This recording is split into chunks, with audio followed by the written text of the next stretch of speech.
continuamos con la sesión. En esta ocasión vamos a seguir la reflexión inicial sobre el ámbito europeo con una ponencia titulada Lecciones del Brexit para la Unión Europea y para el Estado autonómico. Y para ello contamos con el profesor Balaguer, que también es uno de los asiduos de este seminario de estudios autonómicos. Él es catedrático de Derecho Constitucional en la Universidad de Granada, es también catedrático Jean Monnet de Derecho Constitucional Europeo, con una cátedra ad personam sobre Derecho Constitucional Europeo y Globalización, y autor de numerosísimas publicaciones en temas muy variados, de derecho constitucional, pero particularmente también de derecho autonómico. Siempre que pienso en él, me acuerdo de una colaboración conjunta junto con el profesor Luis Ortega, en la que tuvimos oportunidad de participar sus discípulos, los discípulos del profesor Luis Ortega, analizando las competencias autonómicas una por una en dos obras colectivas que son sin duda de referencia. Como les digo, estamos sin duda ninguna ante un gran experto en Derecho de la Unión Europea y también ante alguien pues que forma parte ya de la dinámica del Seminario de Estudios Autonómicos. Cuando lo invité a participar, aceptó inmediatamente. Acordamos este tema, que yo creo que sin duda ninguna es de interés, porque quizás podemos ver el Brexit como algo que nos queda muy lejano y que afecta al Reino Unido y ya está, o en todo caso afecta a la Unión Europea, pero su intervención precisamente va a tratar de poner de manifiesto que no es así, que hay implicaciones para la Unión, pero también implicaciones para el propio Estado autonómico. Muchísimas gracias, Paco, por estar con nosotros. Tienes la palabra. Pues muchas gracias, Isaac. La verdad es que para mí es siempre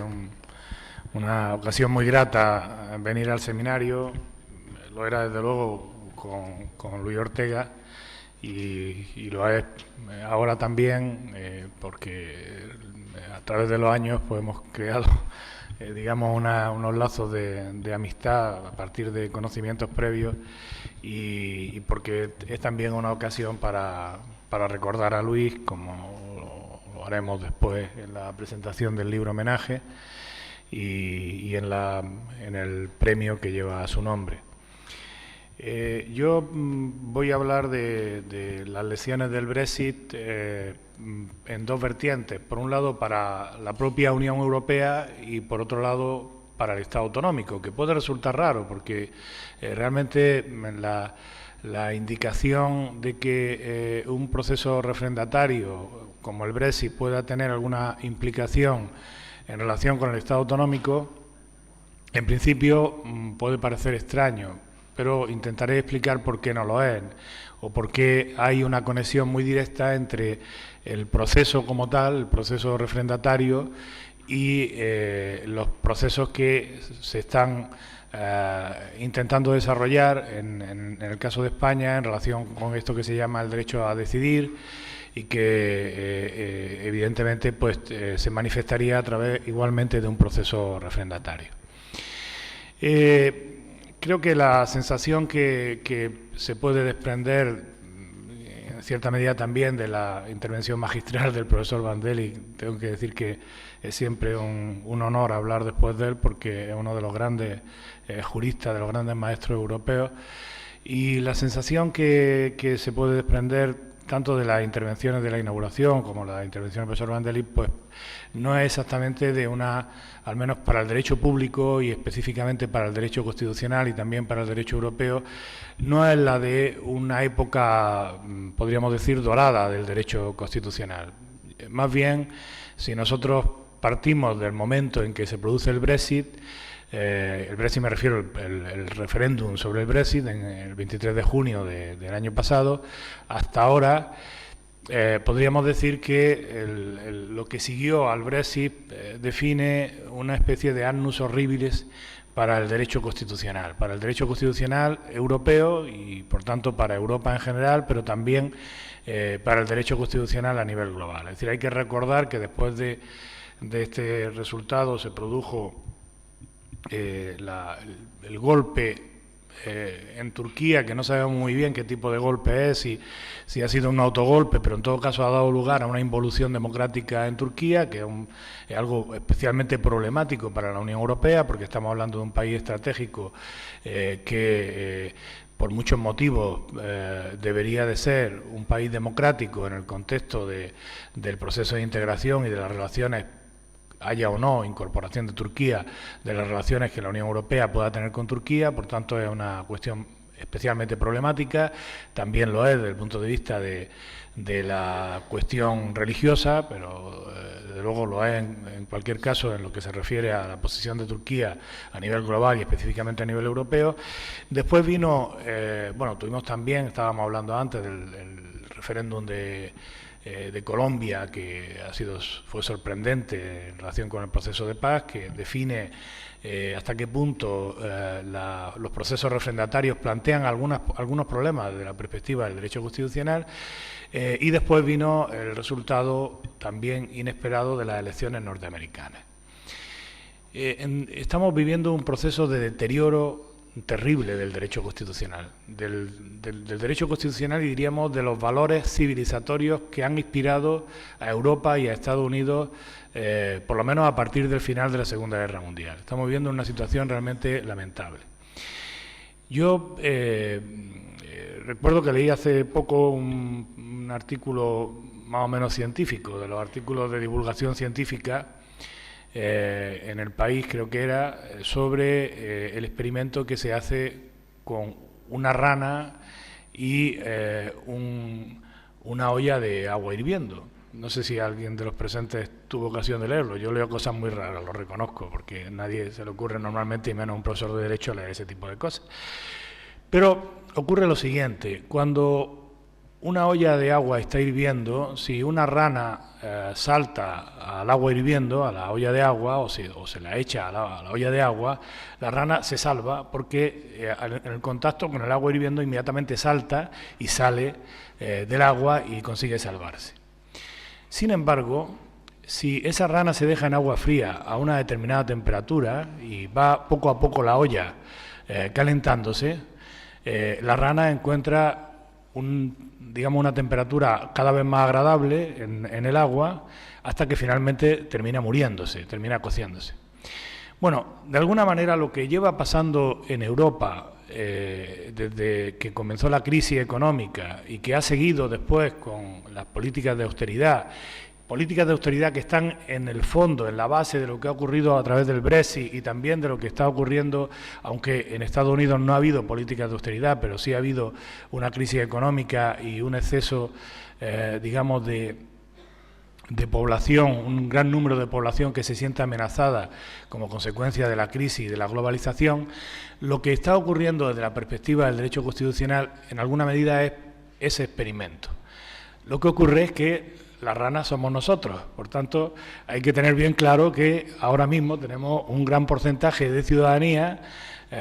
diría que el conjunto de la ciudadanía en realidad, en Europa y en Estados Unidos, que estamos haciendo de ranas para un experimento científico que puede acabar finalmente, porque aquello que en principio nos parece soportable, en la medida en que no nos viene de golpe, no es un agua hirviendo que nos llega de golpe, sino que es simplemente un grado más que se aumenta la temperatura, finalmente termine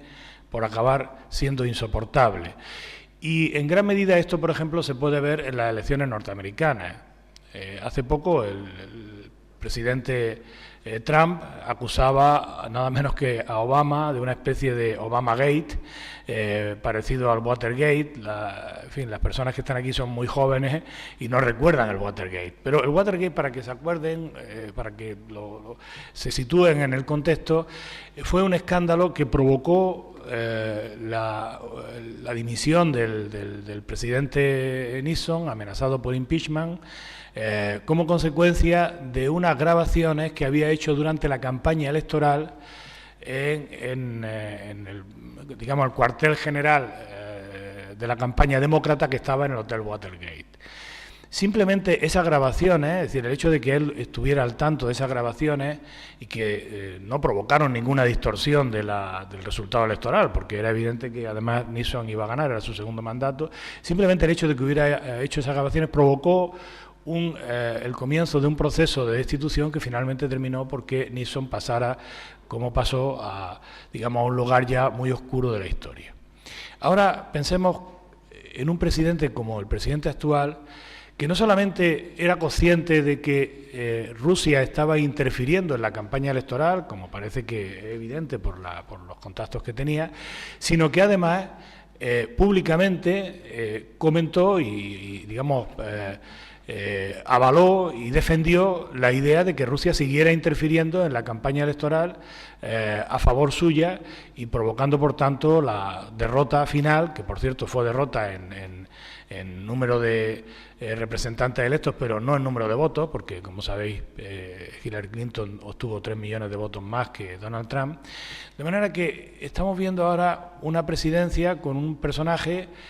del cual se puede decir, cuando menos, que aparentemente es un acosador, al mismo tiempo, desde luego, claramente racista, xenófobo, que está generando problemas a nivel global prácticamente con todas las grandes potencias del mundo, salvo con Rusia, y que además, presumiblemente, o aparentemente al menos, porque ya ha provocado una dimisión de uno de los miembros de su equipo y otro está bajo sospecha, nada menos que el fiscal general de Estados Unidos,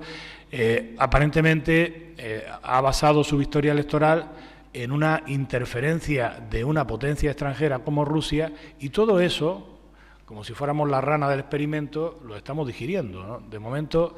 se está digiriendo, no ha habido, digamos, una reacción fulminante, como hubiera sido deseable, por parte de las instituciones norteamericanas. Ahora mismo la situación en Estados Unidos es una situación de una dura prueba, una prueba de fuerza para la Constitución americana. Y hay que confiar en que la cultura democrática de Estados Unidos y la Constitución, la fortaleza de la Constitución norteamericana, finalmente se imponga sobre este tipo de experimentos, porque aquí no vale siquiera lo que decía antes el profesor Bandelli, de que se hace un proyecto de ley para publicitarlo a través de una rueda de prensa, sino que se hace todo a través de Twitter. Simplemente a través de Twitter se va a construir, además hay que buscar palabras muy cortas, un muro, falsas noticias, todo con eslogan, porque realmente no hay posibilidad alguna de desarrollar siquiera un mínimo pensamiento coherente. En fin, esta es la situación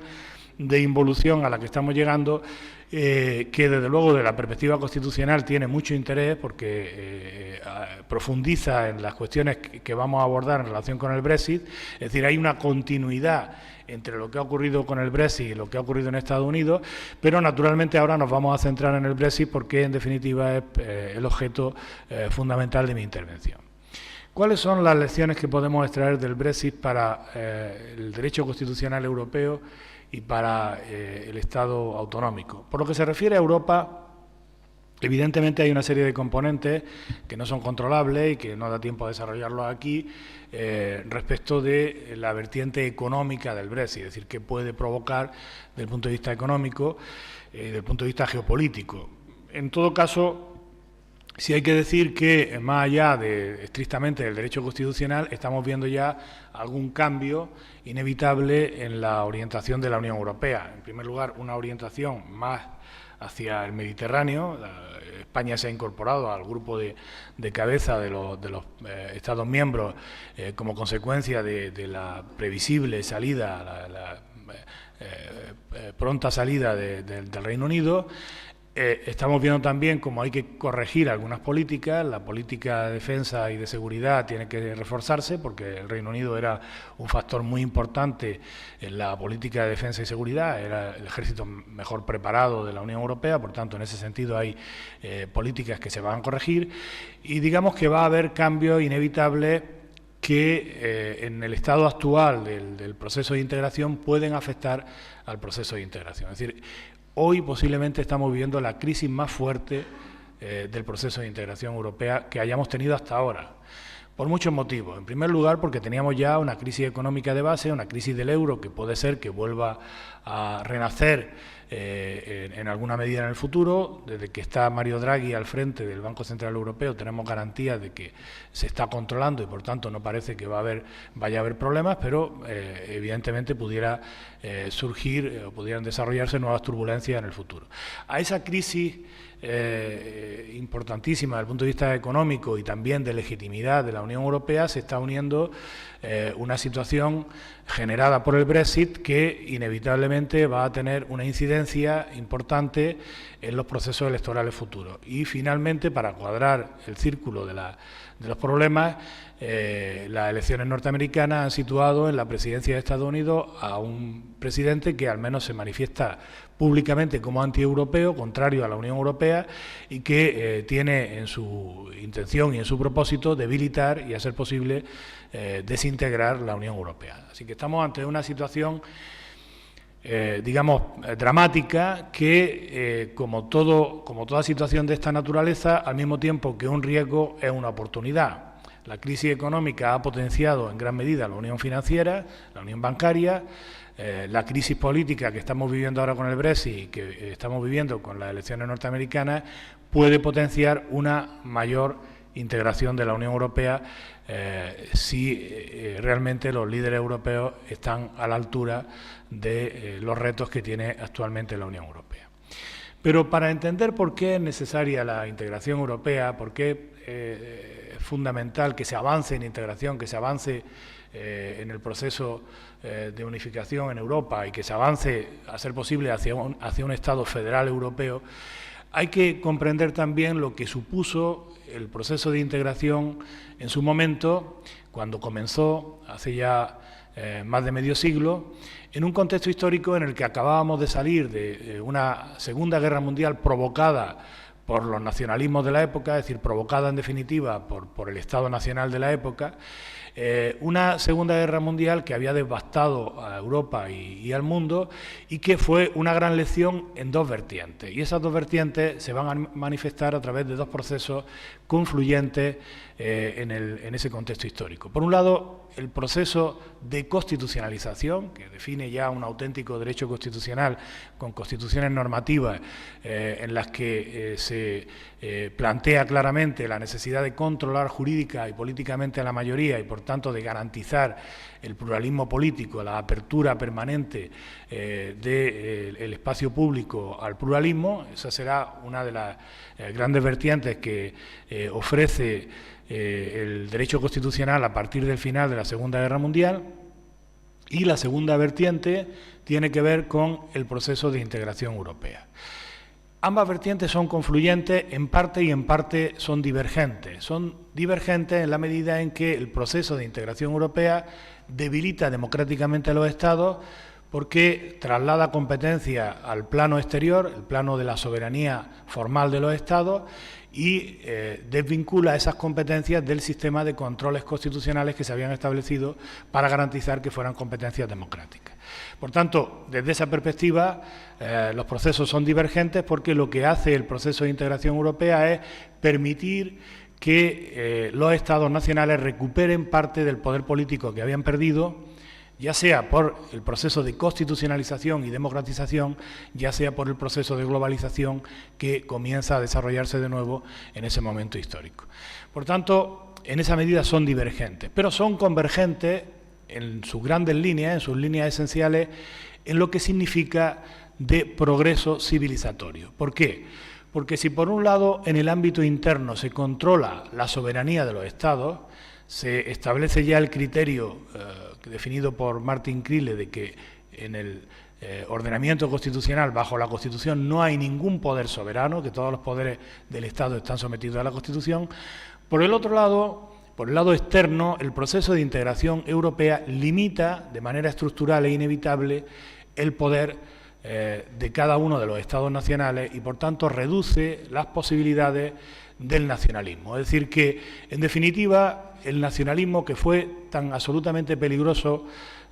durante el periodo de entreguerras, que se presenta como un movimiento que oprime a las minorías, que no permite el respeto al pluralismo y que finalmente degenera en la agresión exterior y en la guerra, es decir, este movimiento tan terrible que surge en el periodo de entreguerras en Europa va a ser controlado con posterioridad a la Segunda Guerra Mundial a través de dos mecanismos. Por un lado, el derecho constitucional en el ámbito interno, por otro lado, la integración europea en el ámbito externo. Y esto es lo que aporta la integración europea como progreso civilizatorio. Y esos dos factores se están descomponiendo ahora en Europa. Se está descomponiendo el derecho constitucional como mecanismo interno de control del poder y de garantía de los derechos, como mecanismo de protección del pluralismo político, y se está descomponiendo también el nivel europeo, el propio proceso de integración europea. De manera que estamos en una situación realmente dramática, en una situación que se acerca mucho a las condiciones que dieron lugar, desgraciadamente, a los grandes conflictos bélicos en el periodo de entreguerras. Y, por tanto, hay que revertir esa situación. Hay que procurar, por un lado, reforzar el derecho constitucional, eliminando los factores que producen inestabilidad constitucional interna dentro de los Estados, y al mismo tiempo hay que cambiar el modelo de integración para que el modelo de integración sea un modelo democrático y social, un modelo que finalmente permita que la integración europea sea una integración que se realice desde la perspectiva del derecho constitucional. Si conseguimos que eso ocurra en los próximos años, seguramente tendremos menos riesgo de conflictos políticos internos y externos en Europa. Si no lo conseguimos, puede ser que la situación avance en un sentido todavía más dramático, como podría ocurrir, por ejemplo, si en alguno de los países donde hay previsiones de fuerte influencia de partidos nacionalistas de extrema derecha, pues finalmente consigan ocupar espacios de poder cada vez más amplios y generar, por tanto, una situación todavía más delicada. ¿Cuáles son las lecciones que nos aporta el Brexit? Pues el Brexit nos aporta lecciones en negativo, es decir, nos indica cuál es el camino que no se debe seguir. El camino que no se debe seguir, por un lado, es la desintegración europea, y por otro lado, el camino de la ausencia de mecanismos de control de la mayoría para garantizar los derechos de las minorías.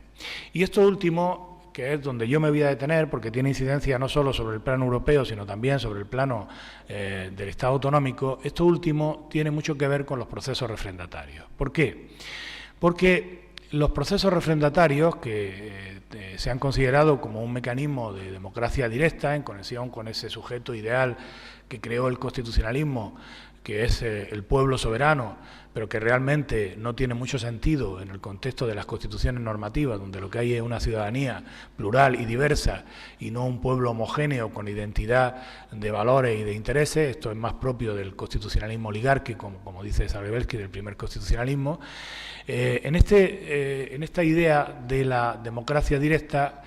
que es una idea, es digamos un principio, una formulación previa a las constituciones normativas, no hay una compatibilidad clara con la democracia pluralista en la que se asientan las constituciones normativas. ¿Por qué? Porque la democracia pluralista se basa sobre todo en el diálogo, en el consenso, en la posibilidad de establecer acuerdos mediante el reconocimiento de la posición del otro, la integración de posiciones que son contradictorias y la definición de proyectos comunes después de un proceso de diálogo y de negociación y de solución pacífica de los conflictos. Esto es lo que ofrece normalmente el derecho constitucional de las constituciones normativas a través de la idea de democracia pluralista. Mientras que los procesos refrendatarios son procesos que pueden ser muy útiles para completar la democracia representativa, pueden ser muy interesantes desde la perspectiva de países con una larga tradición de democracia directa y como es el caso de Suiza, y con una gran homogeneidad social que les permite realizar procesos refrendatarios, por ejemplo, para decidir cuál va a ser la tarifa que tienen que pagar en la autopista, el peaje de la autopista, que son cuestiones, digamos, de gobierno, incluso de excesivo detalle en lo que se refiere a la convocatoria a un proceso refrendatario, pero no están vertebrados por esta diferenciación que establece el derecho constitucional de las constituciones normativas entre la democracia gubernamental, la democracia de la mayoría, y la democracia constitucional, entre las decisiones que puede adoptar la mayoría, que son decisiones que se producen en el marco de la acción de gobierno, y las decisiones que tienen relevancia constitucional porque no solamente afectan a la acción de gobierno, sino que afectan al conjunto de la sociedad. Y esa vertebración, que nosotros la podemos ver en nuestra Constitución, por ejemplo, la Constitución española, pero también en cualquier otra Constitución, a través de mecanismos de protección de la minoría y de la democracia constitucional, como pueden ser las mayorías reforzadas para aprobar determinados tipos de leyes. Esto existe a nivel estatal y también existe a nivel autonómico, como puede ser la exigencia de procedimientos de mayoría mucho más reforzadas para la reforma constitucional, como puede ser, no en el caso de España, pero sí en otros países, la existencia de disposiciones intangibles, de cláusulas de eternidad que limitan el poder incluso de la mayoría que reforma la Constitución, incluso de esa mayoría cualificada que reforma la Constitución. Esa diferenciación entre digamos, las decisiones que corresponden a la mayoría gobernante y las decisiones que corresponden al ámbito de la democracia constitucional, desgraciadamente no es una diferenciación que esté presente en el Reino Unido, porque el Reino Unido tiene un constitucionalismo en el cual no se han planteado los grandes problemas que se plantearon a los sistemas constitucionales del continente, sobre todo en el caso de Italia, en el caso de España, en el caso de Alemania, en el caso de Portugal, en muchos otros casos. Es decir, países que han tenido grandes brechas sociales, grandes rupturas, y esas grandes rupturas han generado mecanismos constitucionales que han permitido garantizar los derechos de las minorías, la paz social y garantizar que los conflictos políticos se puedan resolver por vía constitucional. En el caso del Reino Unido, esas brechas se resolvieron en los primeros momentos de desarrollo del constitucionalismo inglés y a partir de ahí surgió una cultura democrática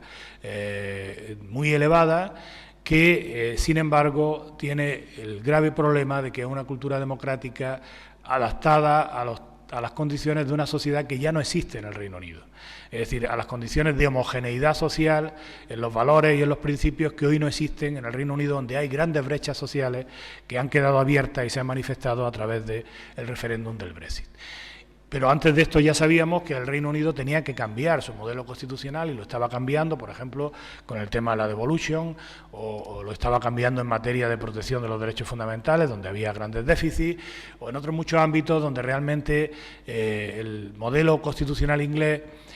queda claramente desfasado ante la historia, no porque la historia exija un determinado modelo constitucional, sino porque en condiciones de división social, en condiciones de grandes rupturas, de grandes brechas sociales, necesariamente hay que ir a otro modelo constitucional donde los conflictos políticos se puedan resolver por medios constitucionales que no son ya los mismos que aquellas soluciones políticas que caben dentro de un modelo donde existe un gran consenso social, que es lo que ocurría hasta ahora en el Reino Unido. Por tanto, nos encontramos con una situación que ha quedado claramente en evidencia con el Brexit. Todos sabemos que el Brexit ha generado rupturas generacionales, rupturas entre ciudades, grandes ciudades y zonas rurales. En definitiva, ha evidenciado brechas entre territorios, como es el caso de Escocia, que ahora amenaza a la integridad territorial del Reino Unido como tal, donde se han manifestado posiciones a favor de la permanencia, del Remain, y por el contrario otros ámbitos donde claramente en aquellos lugares donde ha habido un perjuicio más directo en los votantes en relación con la globalización, es decir, algo similar a lo que después ha ocurrido en Estados Unidos, en esos sectores sociales, sin embargo, se ha producido una valoración muy diferente de la integración en la Unión Europea. ¿El problema cuál es? El problema es, en primer lugar, el resultado, por lo que se refiere a la Unión Europea. Hemos dicho antes que, volviendo al principio del proceso de integración, la integración europea en sí misma es un progreso civilizatorio en cuanto permite reducir el contenido del nacionalismo excluyente y permite potenciar procesos de integración y de confluencia entre distintos sectores sociales, entre distintos países. Por tanto, eso ya de por sí, con el Brexit, queda realmente en evidencia ante la posibilidad de que el Reino Unido se retire de la Unión Europea. Y el segundo problema, el que quizás nos pueda aportar también claves significativas respecto del Estado autonómico, es el proceso en sí. Es decir, un proceso refrendatario que a priori no es compatible directamente con la idea de una democracia pluralista, porque falta ese proceso de negociación previa, de debate, de puesta en común de posibilidades para finalmente articular una solución consensuada a los conflictos, a los graves conflictos, a los conflictos políticos fundamentales. Y falta también una diferenciación entre el nivel de gobierno y el nivel constitucional. Y todo eso que ha generado un referéndum donde se ha decidido sobre una cuestión de naturaleza constitucional como si fuera una mera cuestión de gobierno. Esto no es nada extraño en el Reino Unido, lo hicieron antes con el referéndum en Escocia. El referéndum en Escocia, si hubiera obtenido aparentemente un voto más a favor de la independencia, habría dado lugar, según la dinámica constitucional que actualmente existe en el Reino Unido, habría dado lugar a la independencia de Escocia. En el caso del Brexit ha sido un porcentaje mínimo, porque estábamos hablando de un 51,8% frente a un 51,9% frente a un 48,1%. Es decir, estamos hablando de un porcentaje mínimo de votos. Pero esos votos han permitido que se adopte una decisión que no forma parte de la acción gubernativa, sino del nivel constitucional, sin las garantías que se han establecido para la democracia pluralista en las constituciones normativas. Ya sabemos que, por ejemplo, en procesos refrendatarios, ha ocurrido recientemente en el referéndum en Italia, en procesos refrendatarios se puede decidir por la mayoría. Lo que ocurre es que normalmente, quizás con la excepción del referéndum italiano, normalmente cuando se produce un proceso refrendatario para aprobar, por ejemplo, una reforma constitucional, digo con la excepción notable del último proceso refrendatario en Italia, suele ocurrir que esa reforma constitucional haya sido objeto de un debate, de una discusión, de la puesta en marcha de los mecanismos de la democracia pluralista y eventualmente de un consenso suficiente para garantizar las mayorías reforzadas que vienen exigidas por la Constitución. Por tanto, la decisión, que es siempre una decisión binaria y problemática de un sí o un no, que digamos es en sí misma contradictoria con la idea de democracia pluralista, es una decisión que no opera sobre un vacío democrático, sino que opera sobre un proceso deliberativo, sobre un proceso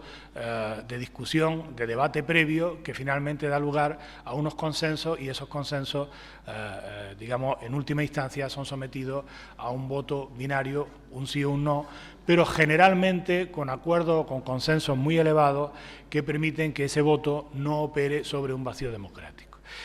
¿Qué es lo que ocurre? ¿Qué es lo que ha ocurrido en el Brexit y lo que pudiera ocurrir en Cataluña si el llamado derecho a decidir se manifiesta a través de un proceso refrendatario en el que se acepte la idea de que un simple voto más podría dar lugar eventualmente a la independencia de Cataluña? Pues ocurriría lo mismo. Estaríamos ante un proceso de involución democrática, de involución constitucional, porque una cuestión que tiene naturaleza constitucional sería sometida a un proceso refrendatario equivalente al referéndum que se puede hacer para los peajes de la autopista en Suiza, es decir, a un referéndum sobre cuestiones de gobierno, sin exigir mayoría reforzada. En el caso del Reino Unido se planteó previamente y también con posterioridad al referéndum la necesidad de haber exigido mayoría reforzada. Por ejemplo, nosotros en España, para la puesta en marcha del proceso autonómico, teníamos un 51% del censo como una exigencia, al menos de participación, no ya de voto, pero al menos una exigencia de participación y de voto también en sentido favorable porque era el proceso autonómico, la puesta en marcha del proceso autonómico. Por tanto, exigencia de un mínimo de participación, como ha ocurrido en el caso de Hungría, que se ha exigido un mínimo de participación para estas leyes represivas en relación con la cuestión del asilo y la inmigración, y que finalmente no se ha conseguido, por tanto no tiene un valor jurídico, aunque Orbán le ha dado un valor político extraordinario, pero no lo tiene. Una exigencia de un mínimo de participación, que pudiera ser el 70%, como se proponía en el Reino Unido, y una exigencia de un voto favorable mínimo, que no puede ser evidentemente la simple mayoría, que tiene que ser un mínimo de 2/3 o 3/5, es decir, una mayoría cualificada que garantice que esa decisión, que es una decisión de alcance constitucional, no se adopte por una mayoría minoritaria y, por tanto, no se adopte teniendo enfrente al conjunto de la sociedad o a la mayor parte de la sociedad. De manera que esa es también la lección que podemos extraer del Brexit desde el punto de vista del Estado autonómico. Es necesario regular los procesos refrendatarios. Hay varias propuestas en España sobre este tema, en concreto una que viene de la Universidad de Oviedo, de Francisco Bastida, hay otra de la Universidad del País Vasco, de Eduardo Bírgala, en el sentido de racionalizar el proceso referendatario, es decir, no negar la posibilidad de que se celebre eventualmente un referéndum en Cataluña o en cualquier otro territorio que quisiera un pronunciamiento sobre una posible desvinculación del Estado, pero garantizar que esa decisión al menos sea una decisión que tenga las mayorías necesarias y no sea simplemente una decisión que se adopta con los mismos votos con los que se adopta una decisión puramente gubernativa. Por tanto, me parece que al menos esa exigencia debería ser una exigencia de nuestro derecho constitucional. Estábamos comentando antes el uso problemático que se está haciendo en algunos sectores de la sociedad catalana sobre términos como democracia o libertad, que son términos muy nobles, pero que evidentemente no se pueden identificar con la decisión de la mayoría, porque esto es una involución histórica, ni se puede pretender, como ya comenté en alguna ocasión aquí en otro seminario anterior, se puede pretender que el resto del Estado está oprimiendo a Cataluña y realmente resulta chocante y yo diría que hasta ofensivo para, por ejemplo, mi condición de ciudadano bajo una constitución democrática, que alguien lleve una pancarta, como yo vi, diciendo que queremos libertad. Bien, la libertad la tienen. Lo que no tienen quizás es su deseo, el deseo, la posibilidad de que se le reconozca una voluntad incondicionada de hacer algo, de cualquier actuación política. Pero la libertad, por supuesto que la tienen, la tenemos todos y nadie le está oprimiendo esa libertad. Ahora, esa libertad no se puede convertir finalmente, mucho menos por un procedimiento como el que parece que ahora se intenta activar, no se puede convertir finalmente en una decisión que, siendo una decisión de gobierno, vincule al conjunto de una sociedad, porque eso rompe un principio esencial del derecho constitucional, que es la diferenciación entre la capacidad de acción dentro del marco constitucional de la mayoría y la capacidad de decisión sobre cuestiones constitucionales que exigen un consenso más fuerte. En fin, estas son las lecciones que me parece que podemos extraer del Brexit para la Unión Europea y para el Estado autonómico. Sinceramente no soy muy optimista respecto de que nadie tome nota de ella, especialmente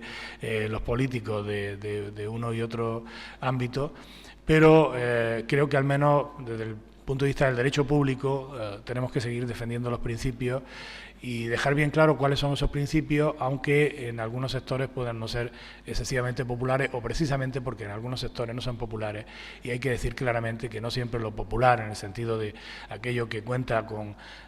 mayor simpatía por parte de los medios de comunicación en alguna vertiente o en algún ámbito territorial, es lo que se corresponde con los valores y principios que han asegurado un progreso civilizatorio en la historia que ahora no deberíamos perder. Muchas gracias.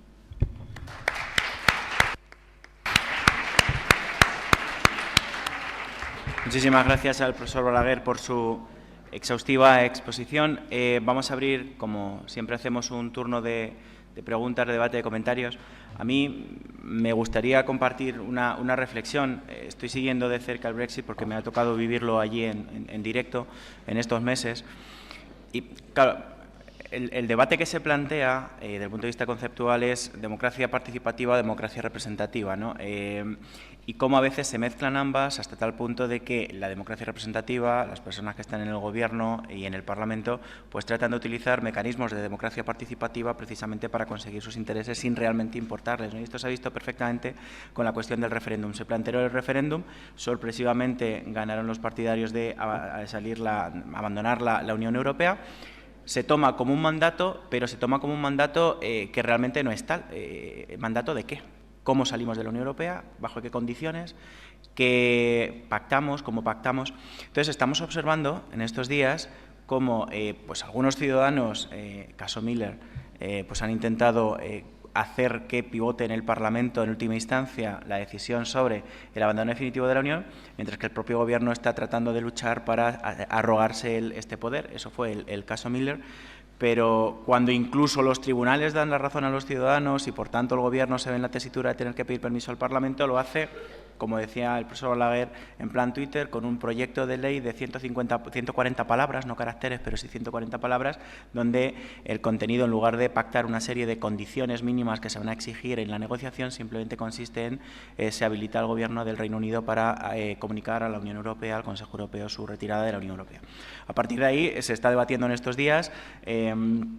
pues la idea de qué pasa después. Una vez que lleguemos al acuerdo, saben que en virtud de lo previsto en el artículo 50 se abre un proceso negociador de 2 años, si no hay acuerdo en 2 años hay abandono, y los tratados dejan de aplicarse al Reino Unido, pero bueno, no será lo razonable es que se llegue al acuerdo. La consecuencia es quién controla ese acuerdo, bajo qué condiciones, porque quienes votaron permanecer en la Unión tenían claro qué se iba a aplicar, cuáles iban a ser las condiciones de la permanencia. Había una decisión del Consejo Europeo que estaba pendiente de entrar en vigor en el caso de que hubiera ratificado la permanencia, mientras que los partidarios de abandonar a la Unión Europea no sabían qué estaban votando porque no existían ninguna condiciones. Y el Parlamento ahora, ni siquiera, que podría ser contestatario, ¿no?, pues está haciendo esto y estamos observando este espectáculo, que a veces es bochornoso desde el punto de vista como ciudadano, ¿no?, de la Cámara de los Comunes, donde tiene mayoría el Gobierno conservador, pues, en fin, modifica el rechazo de la Cámara de los Lores, donde no tiene mayoría, hasta tal punto de que en el día de ayer se rechazó que vaya a poder existir un segundo referéndum para que los ciudadanos puedan legítimamente mostrar su opinión sobre si los acuerdos de retirada de la Unión Europea se corresponden con lo que ellos estuvieron votando en el día 23 de junio. Y lo que parece que está en debate es que el Parlamento vaya a tener o no la última palabra, de tal manera que sea necesario ratificar esos acuerdos, ¿no? Todo esto es lo que está en el debate, pero simplemente lo ponía en común como comentario de que a veces este choque, ¿no?, entre representantes legítimos de los ciudadanos y los propios ciudadanos, bueno, pues plantea estas incoherencias y estas paradojas. Sí, lo que ocurre es que el problema, desde mi punto de vista, es que el constitucionalismo ha retrocedido mucho en los últimos tiempos, entre otras cosas porque hemos seguido manejando y utilizando conceptos que pertenecen a la primera generación del constitucionalismo sin saber adaptarlo o sin digamos, producir un ayornamiento, ¿no?, una puesta al día de esos conceptos e intentar adaptarlos a la estructura de una democracia constitucional. Y entonces eso es lo que digamos, crea un campo fértil para la demagogia y para el populismo, ¿no? Porque esta misma contraposición entre los representantes y los ciudadanos, entre la democracia directa y la democracia representativa, es una contraposición que es demagógica. Nadie está en contra de que la decisión final en una cuestión de la naturaleza que sea, se someta a referéndum y que finalmente pues esa decisión sea vinculante. Lo que ocurre es que en la medida en que ese referéndum sea un referéndum que afecte a cuestiones de naturaleza constitucional, es decir, a cuestiones sobre las cuales se decide sobre el conjunto de la sociedad y no sobre aspectos de gobierno que puedan, digamos, afectar a uno o a otros ciudadanos, pero que no tienen, digamos, una relevancia en la propia estructura constitucional, pues lógicamente no puede servir simplemente la voluntad de la mayoría, sino un proceso previo de negociación y de debate, porque entonces está operando, esa decisión opera sobre un vacío democrático, es decir, no hay nada antes, es como, en fin, es como si hay que operar a alguien de cualquier enfermedad y se le mete al quirófano sin anestesia y sin desinfectar el quirófano. Bueno, eso no es una operación, quiero decir, eso es un riesgo de muerte. Y el problema que nosotros tenemos, desde mi punto de vista, en el derecho constitucional actual, es que no hemos sabido defender los valores y principios de las constituciones normativas, de la democracia constitucional, frente a esta ofensiva del populismo y de la demagogia, porque cuando a mí alguien me dice que digamos la única voz autorizada es la voz autorizada de la ciudadanía, bueno, entonces habría que preguntar, ¿y por qué no un segundo referéndum, como bien dices tú, en relación con las condiciones? Es decir, ya a partir de aquí ha quedado santificada una decisión que es irreversible y que no permite siquiera debate, negociación, reflexión de ningún tipo. Es decir, todo queda ya absolutamente cerrado porque ha intervenido la soberanía popular. Bueno, realmente eso no es democrático. En una democracia lo primero que hay que tener bien claro es que hay una reversibilidad, o debe haber una permanente reversibilidad de las decisiones. Igual que en la vida de una persona. Nadie pretendería que una persona que contrae matrimonio no pueda divorciarse en nuestra cultura constitucional y cívica actual, ¿no? Por tanto, nadie puede comprender tampoco que una decisión que se haya tomado hoy en referéndum no se pueda cambiar después a través de otro referéndum. ¿Por qué no? ¿Cuál es el problema? Si esa es la dinámica, si la dinámica es que se puede someter a la voluntad de la mayoría lo que se quiera, se le podrá someter tantas veces como se quiera. ¿Quién ha escrito en esas reglas constitucionales que no existen, porque no existen, que una vez que se ha decidido algo ya no se puede cambiar? Eso de momento es más que discutible, ¿no? Por tanto,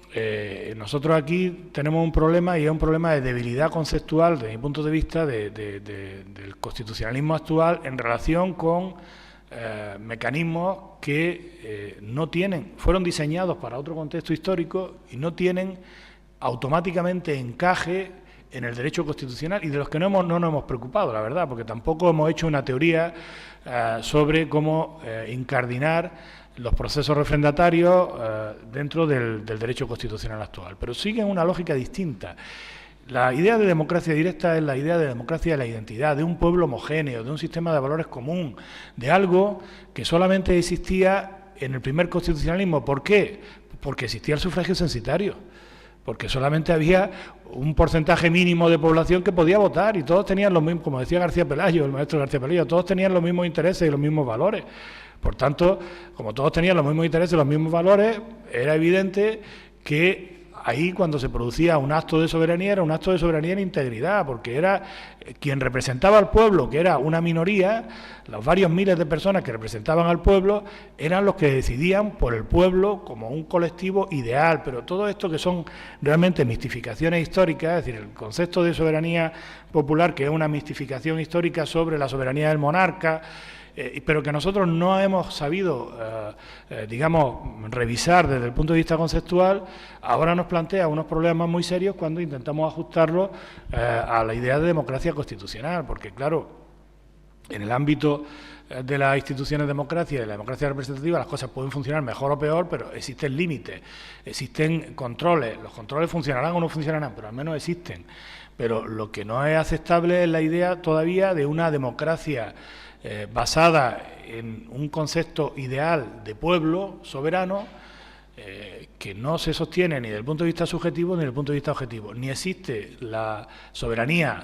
como concepto objetivo hoy día en cuanto a la actuación interna o exterior del Estado, y mucho menos en un proceso de integración supranacional, ni existe desde luego la idea de un pueblo homogéneo, con identidad de valores y de intereses, que actúe como soberano. Todo eso hoy no tiene ningún sentido. Entonces, en una sociedad plural, en una sociedad diversa, en una sociedad multicultural, lo que tenemos es que buscar los medios de reconocimiento y de integración de las diferencias y de solución y articulación de los conflictos por vía constitucional. No nos sirve cualquier mecanismo. Y un mecanismo como un proceso refrendatario diseñado para dar una solución de sí o no, puramente binaria, a un problema complejo que no se ha debatido, que no se ha discutido previamente, sobre el cual no ha habido realmente nada más que mentiras, como todos sabemos, en el proceso electoral, mentiras escandalosas que después se han reconocido pero que no han dado lugar a una invalidación del proceso, pues todo eso realmente nos tiene que hacer reflexionar sobre hasta qué punto la democracia directa puede funcionar de una manera incondicionada en un contexto constitucional donde ya no hay un pueblo, sino una ciudadanía plural, diversa, con valores e intereses muy distintos, que se manifiesta a través de representantes sin que ello naturalmente impida que haya procesos refrendatarios. Pero esos procesos refrendatarios debemos encuadrarlos en un contexto constitucional desarrollado, no en un contexto involutivo, como es lo que ha ocurrido con el Brexit y lo que se pretende hacer en algunos sectores, por algunos sectores en Cataluña, ¿no? Profesora Margaret. Sí, muy brevemente, porque hay tantas cosas, digamos, en el tintero, porque tenemos debates conceptuales, sí, como yo creo que la última referencia era clave. Es decir, y es clave incluso para entender qué pasa en Estados Unidos, qué pasa en Austria, qué pasa en Alemania. Solo una cuestión. Se ha hecho referencia a las peculiaridades del constitucionalismo británico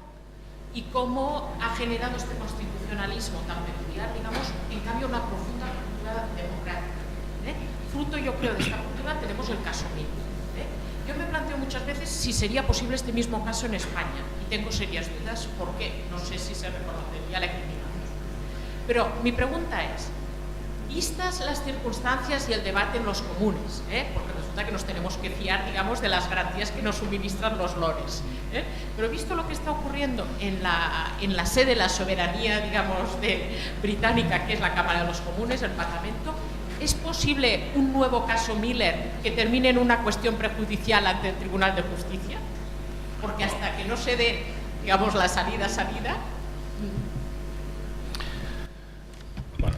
yo creo que el Tribunal de Justicia poco tiene que decir aquí, porque realmente, quiero decir, poco tiene que decir en la perspectiva de que los términos en los que se ha planteado el Brexit, pues son términos que digamos que involucran un concepto de soberanía. Y, por tanto, la Unión Europea no va a hacer nada. Vamos, quiero decir, partiendo de la base de que el artículo 50 es terminante. Es decir, basta simplemente la voluntad, la manifestación de voluntad para separarse. Sí, para iniciar el proceso basta simplemente eso para iniciar el proceso, efectivamente. A partir de ahí, ¿qué sería lo razonable? Pues lo razonable efectivamente sería que ese proceso diera lugar a un acuerdo, que ese acuerdo fuera avalado por el Parlamento británico y debatido por el Parlamento británico y que por el Parlamento del Reino Unido, y que posteriormente pues se sometiera a un referéndum. Eso sería lo lógico, ¿no? O sea, digamos, lo lógico sería que no se laminaran todos los mecanismos de la democracia interna del Reino Unido y que se fiara todo a un cheque en blanco, porque claro, de lo que estamos hablando ahora ya no es solamente de salir o no salir de la Unión Europea, sino de un cheque en blanco a una mayoría para que ponga en práctica, como libremente estime oportuno, el resultado del referéndum, que eso es lo que de momento quiere el gobierno inglés, ¿no? Es lo que está potenciando el gobierno inglés. Entonces yo creo que el problema aquí está en que ese concepto de soberanía que utiliza el gobierno inglés, pues resulta cuando menos chocante. Tenemos que pensar, por ejemplo, que unos días después de producirse el referéndum, cuando se produjo la dimisión de Cameron y entró la primera ministra, la ministra May, lo primero que hizo fue, no sé si alguien se acordará de esto, pero yo me acuerdo muy vivamente porque evidencia cuál es la realidad. La realidad es testaruda, como decían los marxistas, ¿no? Unos días después de ocupar el cargo, lo primero que hizo fue suspender la construcción de una central nuclear china en el Reino Unido, porque eso afectaba a la soberanía del Reino Unido.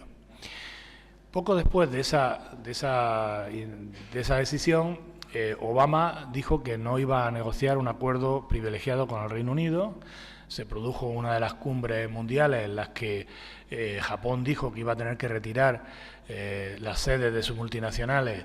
de Londres, porque si finalmente se producía la salida de la Unión Europea no quedaría más remedio. Y inmediatamente, sucesivamente a todo eso, la primera ministra May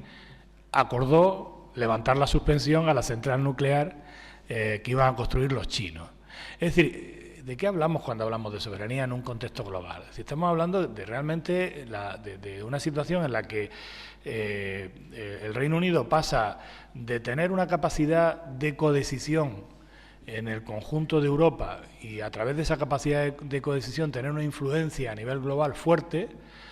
a permanecer aislado frente al mundo y tener que someterse a los caprichos del primer ministro chino, por ejemplo, ¿no? O sea, esa es la situación real. Esa es la situación real. Y cuando digo eso respecto del Reino Unido, lo digo también respecto de Cataluña, respecto de Escocia y respecto de otros territorios, porque inevitablemente en el contexto global lo único que nos sirve es la integración cada vez mayor a nivel europeo porque es la única posibilidad que tiene Europa de sobrevivir. Es decir, pensemos cuáles son los términos de la globalización, que se nos olvida continuamente, y cuál es el ritmo acelerado de la globalización. Yo siempre recuerdo que en el año 2006, un informe de PricewaterhouseCoopers sobre la evolución de la economía global, en el año 50, es decir, hablando para 44 años después, decía que en el año 50 China iba a ser la primera potencia mundial. Se fue, el sucesivo informe 2008, 2011, el informe después de la OCDE, se fueron adelantando los términos. En el año 2014, 8 años después de este informe, China se convirtió en la primera potencia mundial, desde el punto de vista económico. Y si hablamos de la pérdida de peso económico de países como Italia, España, en el contexto global, que ya estamos muy por detrás del puesto décimo, si hablamos de la pérdida del Reino Unido o de Francia, el único que se sostiene todavía en el quinto es Alemania, sabemos que Europa no tiene nada más que una solución, que es la integración política en el contexto de la globalización. No hay otra alternativa. Pero esa solución, además de ser económicamente necesaria, imprescindible, es también un progreso civilizatorio, porque nos permite integrar en el plano exterior una diversidad que ya tenemos en el plano interior. Y por tanto nos permite abordar nuestro crecimiento social como sociedades europeas con una perspectiva abierta. Todo lo contrario de lo que está ocurriendo en Estados Unidos, de lo que está ocurriendo en otros países del mundo, desgraciadamente, ¿no? Yo muy brevemente simplemente decir que sí que es cierto que existen determinados riesgos de judicialización del conflicto. Es cierto que el sistema judicial inglés es muy distinto, entre otras cosas porque allí se sabe qué día y a qué hora se va a dictar el fallo, se hace, en fin, es una cosa que para los juristas continentales nos resulta, en fin, digna de envidia, ¿no?, de la buena. Por un lado está la cuestión competencial de los parlamentos que recuperaron soberanía y hasta qué punto puede afectar la intervención del gobierno británico en este caso y de las negociaciones en su ámbito de autonomía, que es muy diferente al nuestro, pero donde, bueno, pues igual algunos de los tribunales, como el de Irlanda del Norte, tienen algo que decir. De hecho, ya había algún caso sometido a su conocimiento. Y, desde luego, el Tribunal de Justicia de la Unión Europea también tiene varias vías de intervención. Está claro que lo jurídicamente posible no siempre es políticamente recomendable. Uno de los grandes miedos de los partidarios de abandonar la Unión Europea es precisamente esta, ¿no?, que pueda llegar a pronunciarse el Tribunal de Justicia de la Unión Europea, porque una de las máximas que estaban detrás del Brexit era la idea de recuperar el control y también que en última instancia las últimas palabras en materia de aplicación del derecho no la tenga el Tribunal de Justicia de la Unión Europea, sino que la tengan los tribunales nacionales. En primer lugar, en el propio artículo 50 es cierto que se dice que es una mera comunicación, una notificación, pero que ha de hacerse de conformidad con las normas constitucionales internas. Sería factible jurídicamente que el propio Consejo Europeo dijera: no te acepto la notificación porque no está claro que estés respetando las normas constitucionales internas, que no va a pasar, obviamente, ¿no? Es más algo, en fin, una reflexión teórica. Pero luego no hay que olvidar otros dos extremos, y es que hay que acordar en derecho y esos acuerdos habrá que ver qué contenidos tienen y hasta qué punto puede suscitarse dudas de posibles contradicciones con el derecho de la Unión Europea, y por tanto no está todavía dicha la última palabra. Y luego no hay que olvidar que durante todo este tiempo el Reino Unido sigue siendo Estado miembro de la Unión Europea, al cual resulta de aplicación el derecho de la Unión Europea, y por tanto el Tribunal de Justicia va a tener muchas oportunidades de intervenir, aunque sean casos no directamente relacionados con el Brexit, ¿no? Yo creo que esto, vamos, no, iba a decir no ha hecho más que empezar, no, es que no ha empezado, es que todavía no hay una notificación. Entonces, cuando empiece, pues seguramente los observadores jurídicos vamos a tener muchísimas posibilidades de intervenir. Vamos a, sin hacer descanso, dar paso a la siguiente ponencia, agradeciendo al profesor Balaguer su intervención.